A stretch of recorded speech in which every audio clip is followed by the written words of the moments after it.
it would be almost impossible to point out every single prophecy that Jesus fulfilled. There are thousands of books written about all the prophecies that Jesus fulfilled from the Old Testament. But I think that millions more even could be written. In fact, I've come to believe that every single word from the Hebrew Scriptures prophesied and anticipated the coming of Jesus. Every word. In fact, I would even say it like this, that every prophecy and longing in all of life is fulfilled in Jesus. We see this several times in this passage, as evidenced by the word fulfill. Look at the first one in verses 13 through 15. Now, when they had departed, behold, an angel of the Lord appeared to Joseph in a dream and said, Rise, take the child and his mother and flee to Egypt and remain there until I tell you, for Herod is about to search for the child to destroy him. And he rose and took the child and his mother by night and departed to Egypt and remained there until the death of Herod. This was to fulfill what the Lord had spoken by the prophet, Out of Egypt I called my son. So the situation was that there was a stirring, a longing among the Jews that the Messiah would be born soon. And even when Herod had heard about this, he asked these wise men who were passing through there where the Messiah would be born. Herod, who was the ruler of the region, didn't like the idea of the Jews following a new leader. He wanted to see himself as the king of the Jews, especially because the Jews expected their Messiah to lead them to have political freedom again. So Herod decided to kill all the baby boys born in that region so that the hopes and longings of the Jews would also be destroyed. And yet every prophecy and longing is fulfilled in Jesus. Jesus was born in Bethlehem. But in order to avoid the massacre of Jewish boys, Joseph and Mary took Jesus to Egypt so that he wouldn't be killed. This was to fulfill Hosea 11:1, which says, When Israel was a child, I loved him, and out of Egypt I called my son. And that's interesting, because the context of this quote from the book of Hosea is clearly that God delivered his people, not Jesus specifically, but his people, Israel, out of slavery in Egypt. It wasn't about the Messiah. You can go back and read it. If you just read the book of Hosea, you won't think, oh, this is talking about the future Messiah. You won't. Unless you read it with preconceived notions. I mean, that's what we as Christians do oftentimes when we read the Old Testament.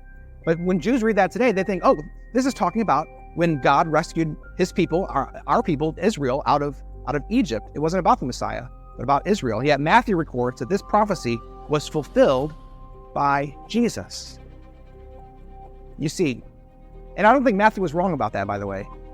What Matthew was saying, and he's saying the same thing I'm saying, every prophecy and longing is fulfilled in Jesus.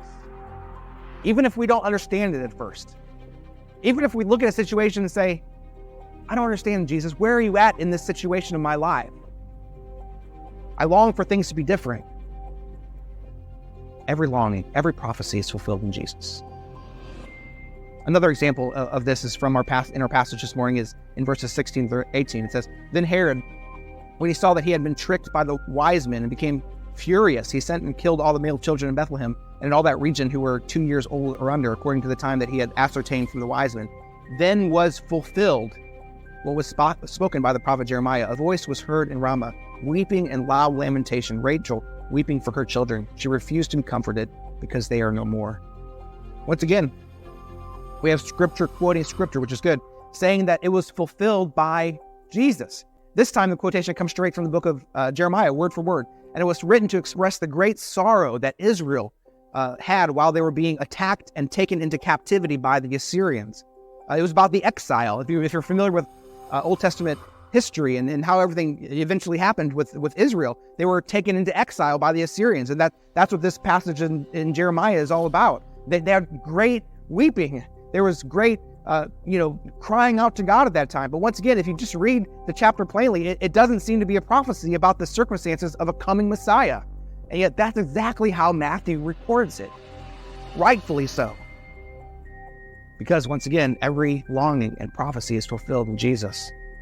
The last time we read in our passage this morning that Jesus was the fulfillment of prophecy is in verses 19 through 23. It says, But when Herod died, behold, an angel of the Lord appeared in a dream to Joseph in Egypt, saying, Rise, take the child and his mother and go to the land of Israel, for those who sought the child's life are dead.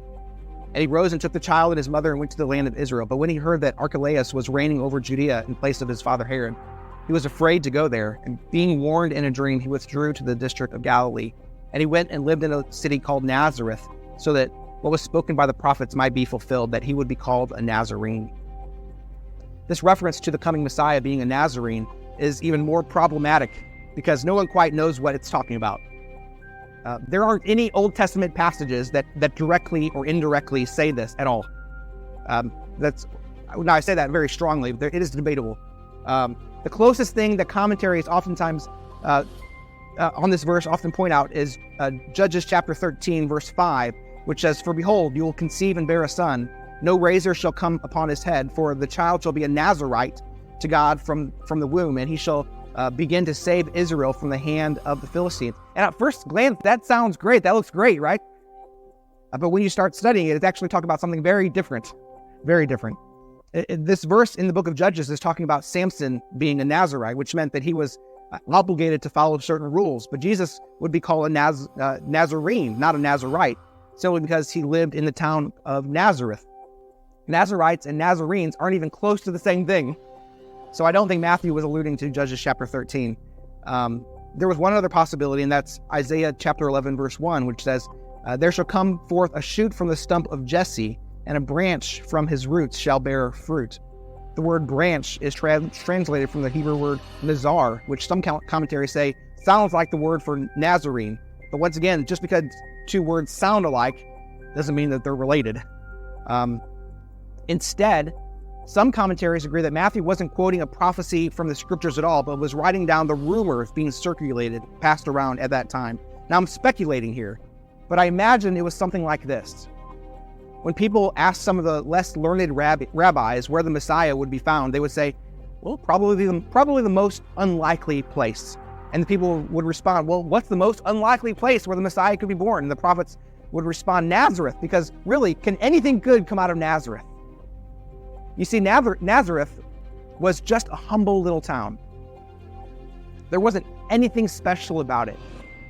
In fact, it's never even mentioned in the Old Testament, the Hebrew Scriptures, or in any other ancient writings predating this time period right now when Jesus was born. So it would be completely unexpected for the Messiah to have his home there. Furthermore, the people of Nazareth were not considered to be respectable people. Just as Isaiah says that the suffering servant would be despised and rejected. Chapter 53, verse 3 says, "He was despised and rejected by men, a man of suffering who knew what sickness was. He was like someone people turned away from. He was despised, and we didn't value him." So Nathanael quoted the common saying, "Can anything good come out of Nazareth?" Not referring to a specific prophecy, but rather to the idea that the Messiah would have to be, should be honored, right? Not despised. But Jesus was not honored. He was despised and rejected, and so fulfilled not only explicit prophecies in the Old Testament, but also implied ones.